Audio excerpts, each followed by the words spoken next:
Assalamualaikum warahmatullahi wabarakatuh. Perkenalkan, nama saya Primanun Maharani Putri. Saya dari PBA 2B.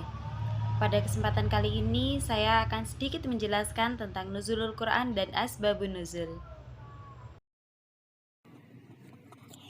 Nah, kita mulai nuzulul Quran dan asbabun nuzul.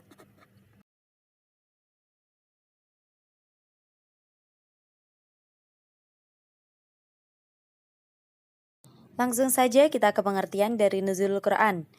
Nuzulul Quran terdiri dari kata nuzul dan Al-Quran yang berbentuk idhofah. Penggunaan kata nuzul dalam istilah nuzulul Quran tidaklah dapat kita pahami maknanya secara harifah, yaitu menurunkan sesuatu dari tempat yang tinggi ke tempat yang rendah.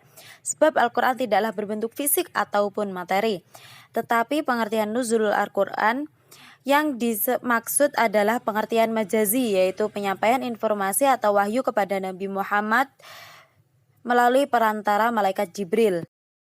Lalu pengertian dari asbabun nuzul. Asbabun nuzul dalam segi bahasa Arab berarti sebab turunnya suatu ayat, sedangkan dalam KBBI adalah sebab berarti suatu hal karena adanya asal usul sesuatu. Maka makna asbabun nuzul dari segi etimologis sebab turunnya suatu ayat Al-Quran, baik menjelaskan suatu hukum asalnya dalam berupa pernyataan maupun peristiwa asbabun nuzul yang ada. Dan itu senantiasa dipelajari dalam ilmu Al-Quran. Proses-proses turunnya Al-Quran. Pada proses turunnya Al-Quran ada 3 tahap. Yang pertama, Al-Quran diturunkan ke Lauhul Mahfudz. Lauhul Mahfudz dari segi tafsir yaitu kitabain maknun atau kitab yang terjaga. Tahap kedua, Al-Quran diturunkan ke Lauhul Mahfudz ke Baitul Izzah. Dan yang ketiga, Al-Quran diturunkan langsung ke Nabi Muhammad lewat perantara malaikat Jibril. Yang ketiga yaitu macam-macam asbabun nuzul. Yang pertama, dalam hadis yang dipilih harus tahu dalam sudut pandang kejelasannya, dari segi riwayatnya atau perawinya.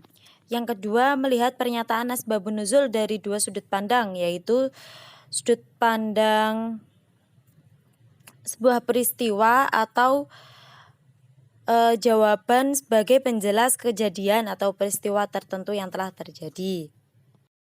Ditinjau dari segi peristiwa ada beberapa bentuk asbabun nuzul. Yang pertama, adanya suatu peristiwa karena terjadinya konflik. Contohnya seperti peristiwa Kharj dan suku Aus yang menimbulkan konflik. Yang B, adanya peristiwa yang menggambarkan suatu kesalahan fatal, misalnya saat imam masjid membacakan salah satu surat yang salah. Yang C, sebuah peristiwa berupa keinginan atau cita-cita, seperti Umar bin Khattab ingin menjadikan makam Nabi Ibrahim sebagai tempat peribadahan. Pernyataan sebuah asbabun nuzul yakni harus mengetahui dari aspek jumlah sebab dan ayat yang akan diturunkan, sehingga akan tahu satu persatu untuk mengatasi sebuah permasalahan yang ada. Asbabun nuzul dapat dijelaskan dengan A. At-ta'adud al-asbab wan an-nazil wahid, yakni sebab diturunkannya sebuah ayat untuk menangani beberapa sebab tentang peristiwa yang terjadi, maka turunlah sebuah ayat Quran Surah Al-Ikhlas ayat 1-4. Yang B, at-ta'adud an-nazil wal asbab wahid, ada satu sebab yang menggambarkan turunnya sebuah Al-Quran, yakni turunnya Quran Surah Ad-Dukhan ayat 10, ayat 11, dan ayat 16. Dan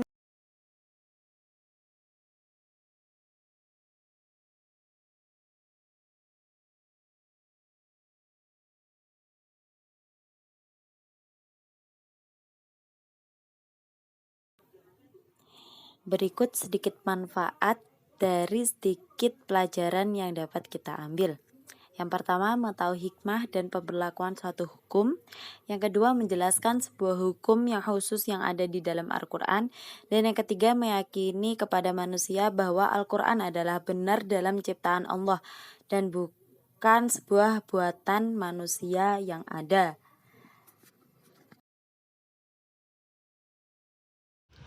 Sekian dari saya. Terima kasih atas perhatiannya. Wassalamualaikum warahmatullahi wabarakatuh.